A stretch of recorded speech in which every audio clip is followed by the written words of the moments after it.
மருதமலை பகுதியில் உள்ள வனங்களில் ஏராளமான விஷப்பாம்புகள் அப்பொழுது இருந்தன. ஜோகி என்ற மழைவாழ் இனத்தை சேர்ந்த அந்த இளைஞனுக்கு சிறு வயதிலிருந்தே ஏனோ பாம்புகளின் மேல் ஓர் ஈர்ப்பு. பாம்புகளை பிடிப்பதும் அடிப்பதும் அவனுக்கு பிடித்தமான பொழுதுபோக்கு. ஊருக்குள் நுழைந்துவிடும் விஷப்பாம்புகளை பிடிப்பதில் அவன் கைதேர்ந்தவனாக விளங்கினான். மூலிகை வைத்தியத்தால் பாம்பு கடித்தவர்களை பிழைக்க வைக்கும் கௌடதமும் எப்படியோ அவனுக்கு கைவர பெற்றது. ஒரு பாம்பு பிடாரனாக, பாம்பு கடி வைத்தியனாக, பாம்பாட்டி என ஊர் மக்களிடையே அவன் பிரபலமாகியிருந்தான். பொதுமக்கள் மட்டுமின்றி மூலிகை ஆராய்ச்சிகளுக்காக அந்த பகுதிக்கு வரும் வைத்தியர்கள் மற்றும் சித்தர்களிடையேவும் அவனுக்கு பழக்கம் ஏற்பட்டது. அவர்கள் பாம்பு விஷம், அதை முறிக்கும் மூலிகைகள் குறித்து செய்த மருத்துவ ஆராய்ச்சிகளுக்கென பாம்புகளை பிடித்து கொடுப்பது, அடர் காடுகளுக்குள் கிடைக்கும் மூலிகைகளை தேடி கொண்டு வந்து கொடுப்பது என அவன் அவர்களிடையே நன்மதிப்பை பெற்றிருந்தான். கொடிய பாம்புகளை எளிதாக வசியம் செய்து அவன் பிடித்து விடுவதையும், ஆராய்ச்சிக்கு தேவைப்படும் பாம்பு விஷத்தை முறையாக எடுத்து கொடுப்பதையும் பார்த்த அவர்கள் அவனிடம் ஏதோ ஒரு விசேஷ சக்தி இருப்பதாக தங்களுக்குள் வியப்பை இரகசியமாக வெளிப்படுத்தி கொண்டனர். மருதமலை பாம்பாட்டியின் வசியத்துக்கு சில மலைப்பாம்புகளும் கட்டுப்பட்டதை கண்டு அவர்கள் அதிர்ச்சியடைந்தனர். ஒரு நாள் பாம்பு விஷமுறிவு ஆராய்ச்சிக்கென அங்கு வந்திருந்த வைத்தியர் ஒருவர் பாம்பாட்டியிடம் ஒரு ஆச்சரியமான தகவலை சொன்னார். பிடாரா, மருதமலை உச்சியில் ஓங்கி வளர்ந்திருக்கும் நாகலிங்க மரத்தடியில் நவரத்ன பாம்பு ஒன்று வசித்து வருகின்றது. உருவத்தில் மிகவும் சிறியதும் வயதில் மிகவும் மூத்ததுமான அந்த பாம்பு சாதாரணமாக மனிதர்களின் கண்ணுக்கு தெரியாது. அதன் தலையில் ஒரு அபூர்வமான மாணிக்கம் உள்ளது. அந்த மாணிக்கத்தின் ஒளியில் இரவில் மட்டுமே அது இரை தேடி தன் இருப்பிட புற்றை விட்டு வேட்டைக்கு வெளியே வரும். பகலில் மறைந்துவிடும். அந்த நாகமாணிக்கம் பல அபூர்வ சக்திகளை கொண்டது. அதன் விஷமே அற்புத அருமருந்து. அதை பத்திரமாக உயிருடன் பிடித்து என்னிடம் கொடுத்துவிட்டால் நீ கேட்கும் விலையை நான் கொடுக்க தயார். பாம்பாட்டியான நீ மிக பெரிய செல்வந்தனாகி விடலாம். ஆனால் ஓர் எச்சரிக்கை, கரணம் தப்பினால் மரணம்தான். அந்த நாகம் சாதாரண பாம்பல்ல. பாம்புகளை தன் விளையாட்டு பொம்மைகளாகவே நினைக்கும் அவன் சிரித்து கொண்டே அந்த மாணிக்க பாம்பை இன்று இரவு பிடித்து வருகின்றேன், காத்திருங்கள் என்று கூறிவிட்டு மலை உச்சியில் உள்ள நாகலிங்க மரத்தை நோக்கி நடக்கத் தொடங்கினான். அந்த மலை உச்சியை அடைந்து பக்கத்தில் இருந்த ஒரு புதருக்குள் பதுங்கியபடி பாம்பு வரும் இடத்தை நோட்டமிட்டு கொண்டிருந்தான்.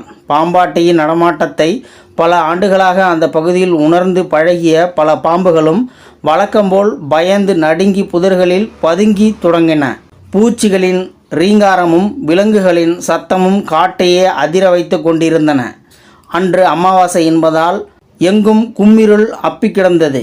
புதரில் மறைந்த பாம்பாட்டி நாகலிங்க மரத்தடியவே வைத்த கண் வாங்காமல் பார்த்து கொண்டிருந்தான். அப்பொழுது மரத்தடியிலிருந்து ஒரு சிறு வெளிச்சம் ஊர்ந்து வருவது தெரிந்தது. பாம்பாட்டி தன் பார்வையை இன்னும் கூர்மையாக்கினான். அந்த வெளிச்சம் கொஞ்சம் கொஞ்சமாக பெரிதாகி கொண்டிருப்பதை பார்த்த பாம்பாட்டிக்கு சற்றே வியப்பும் பயமும் மேலிட்டன. அப்பொழுது அந்த மலை வனமே அதிரும்படி ஓர் உரத்த சிரிப்பொலி எழுந்து அடங்கியது. பாம்பாட்டி பயந்து ஒரு புதருக்குள் பதுங்கினான்.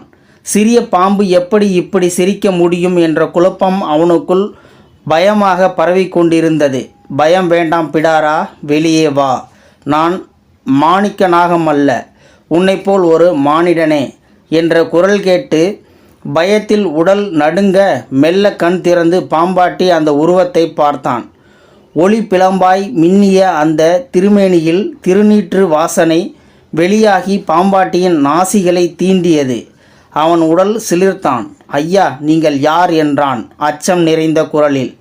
உன் அறியாமை இருளை போக்க வந்த வெளிச்சம் நான்.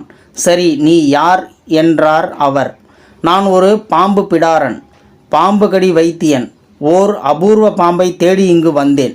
நீ தேடி வந்த பாம்பு கிடைத்ததா? எப்படி கிடைக்கும்? நீங்கள் சிரித்த சிரிப்பில் சிங்கம் புலியே நடுங்கி பதுங்கி இருக்கும். உன் அறியாமையை எண்ணியே நான் சிரித்தேன். அபூர்வ சக்திகள் கொண்ட மாணிக்க நாகத்தை தேடி வந்தது அறியாமையா? ஓர் ஒற்றை மாணிக்க கல்லை சுமக்கும் பாம்பை தேடி நீ வந்திருக்கிறாய். ஆனால் நவரத்னமும் சுமக்கும் ஓர் அற்புத நாகம் உனக்குள் இருப்பதை நீ இன்னும் அறியவில்லையே. பாம்பாட்டிக்கு ஒன்றும் புரியவில்லை. ஐயா, இந்த பாமரனுக்கு புரியும்படி சொல்லுங்கள் என்றான். அந்த அபூர்வ நாகம் உனக்குள் மட்டும் அல்ல, எல்லா மனிதருக்குள்ளும் உண்டு. ஆனால் உன்னை போலவே பலரும் அதை உணர்வதில்லை. அதை அறிந்து உணர்ந்து அனுபவித்தவர்கள் சித்தர்கள். உனக்கு அந்த சித்தி கிடைக்கும் நேரம் இப்பொழுது என் வழியாக வந்துவிட்டது. இனி பாம்புகளை தேடி வெளியே ஓடாதே. குண்டலினி என்னும் அதி அற்புத நாகத்தை பிடிக்க உனக்குள்ளேயே பயணம் செய். நான் உபதேசம் செய்கின்றேன், கவனமாக கேள். இனி நீ சாதாரண பாம்பாட்டி அல்ல, பாம்பாட்டி சித்தன். இது இறை கட்டளை, ஏற்றுக்கொள் என அவர் பேசியதை கேட்டு நெக்குருகி பாம்பாட்டி நெடுஞ்சான் கிடையாக அவர் பாதங்களை தழுவினான். அவனுக்கு அங்கேயே ஞானோபதேசம் செய்வித்த அவர் கடைசியாக இப்படி கூறினார்: பாம்பாட்டியே, இனி நீ பாம்பாட்டி சித்தன் என போற்றப்படுவாய். எம் பெருமானின் நாகபரணத்தை அணிந்து குண்டலினி சக்தியின் மேன்மைகளை இந்த மானிட குலத்துக்கு சொல்லும் 17 சித்தர்களில் ஒருவனாக தனித்துவத்துடன் புகழ் பெற்றுவாய். உனக்கு உபதேசம் செய்த இந்த எளியோனின் பெயர் சட்டைமுனி என சொல்லி புன்னகை வெளிச்சம் அடிக்க சட்டென மறைந்தார் சித்தர் சட்டைமுனி. திருக்கோ கர்ணத்தில் பிறந்தார் என்றும் மருதமலையில் உள்ள பழங்குடியினர் மரபில் பிறந்தார் என்றும் பாம்பாட்டி சித்தரின் பிறப்பு பற்றி இருவேறு கருத்துக்கள் உள்ளன. போகர் 2000 என்ற நூலில் சித்தர் போகர் இவர் ஜோகி என்ற இருளர் வம்சத்தை சேர்ந்தவர் என குறிப்பிடுகிறார்கள். சித்தர் ஞான கோவை நூலோ இவர் கோசாயி என்னும் மழைவாழ் பழங்குடி என குறிக்கின்றது. பாம்பாட்டி சித்தர் தவம் செய்த குகை ஸ்ரீ பாம்பாட்டி சித்தர் குகை என்ற பெயரில் மருதமலையில் உள்ளது. இவர் ஜீவசமாதி அடைந்த இடங்களாக துவாரகை, மருதமலை, விருதாச்சலம், சங்கரன்கோவில் ஆகிய 4 ஊர்களையும் இறுதி சமாதியாக 5வது முறை சித்தி அடைந்த இடம் என திருக்கடவூர் மயானம் என்னும் அத்திக்கடவூர் குறிப்பிடப்படுகின்றது. பிரம்மபுரீஸ்வரர் கோவிலுக்கு அருகில் உள்ள பாம்பாட்டி சித்தரின் சமாதி பீடத்தை விட்டு வெளியேறும் பொழுது நம் உடலையும் மனதையும் ஏதோ ஓர் இனம் புரியா பேரமைதி ஆட்கொள்கின்றது.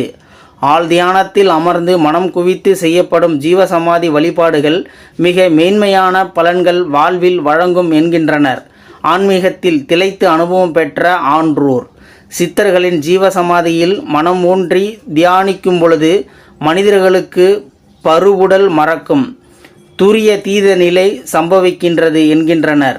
பௌர்ணமி, ஏகாதசி, பிரதோஷம், சிவராத்திரி, அமாவாசை போன்ற நிறை நாட்களில் செய்யப்படும் ஜீவசமாதி வழிபாடுகளுக்கு எண்ணற்ற நற்பலன்கள் உண்டென சொல்லப்படுகின்றது. ஓம் நமச்சிவாய. இந்த வீடியோ பார்த்துட்டு இருக்கிற நண்பர்களே, கமெண்ட் செக்ஷனில் ஓம் நமச்சிவாயா அப்படின்னு சொல்லிட்டு பதிவிடுங்க, உங்களுக்கு நல்லதே நடக்கும். இந்த வீடியோ பிடிச்சிருந்தா ஒரு லைக் பண்ணிக்கோங்க. இந்த வீடியோ முடிஞ்ச அளவுக்கு மற்றவங்களுக்கும் ஷேர் பண்ணுங்கள். அப்படியே நம்ம சேனலை சப்ஸ்கிரைப் பண்ணிக்கோங்க. மறக்காமல் பெல் சிம்பலை கிளிக் பண்ணிக்கோங்க. நன்றி, வணக்கம்.